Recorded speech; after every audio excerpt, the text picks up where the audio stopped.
Jimmy Kimmel bashes Donald Trump as bully we all should hate. In a forceful and highly personal monologue, late-night host Jimmy Kimmel has reignited his feud with the current president, Donald Trump, by calling him a bully that everyone should hate. The comments were made on Kimmel's show, which recently returned to air after a temporary suspension that sparked a national debate about free speech and political pressure on the media. The controversy that led to Kimmel's suspension began with his comments on the assassination of conservative activist Charlie Kirk. Kimmel was temporarily pulled off the air by ABC after a public outcry, which included criticism from the president and his allies. The suspension, which lasted nearly a week, was celebrated by Trump on his social media platform, with him claiming it was great news for America and that Kimmel had been fired for lack of talent. Upon his return, Kimmel wasted no time in addressing the situation head-on. He first spoke about the importance of free speech and his regret that his initial comments on Kirk's death had been misinterpreted. He then turned his focus squarely on the president, making it clear that the temporary suspension had only strengthened his resolve.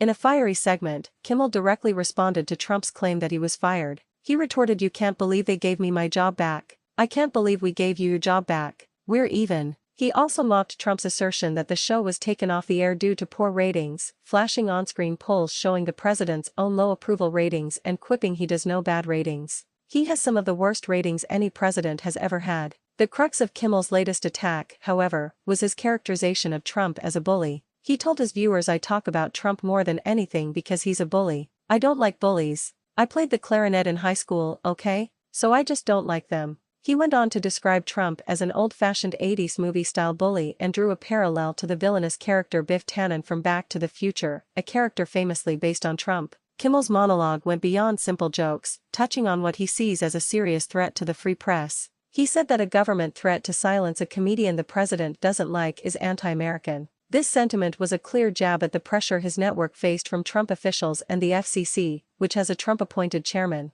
The public reaction has been as polarized as the political climate itself. Supporters of Kimmel and free speech advocates have praised his defiance and his willingness to stand up to what they see as a powerful figure trying to suppress dissent. They view his return as a victory for comedians and journalists alike. On the other hand, Trump's base and conservative critics have doubled down on their attacks, accusing Kimmel of being out of touch and using a tragic death for political gain. They see his characterization of the president as a simplistic and unfair attack. This is the latest and most dramatic chapter in a long-running feud between the two men. It highlights the increasingly blurred lines between entertainment and politics and underscores the high stakes of public commentary in the current political landscape.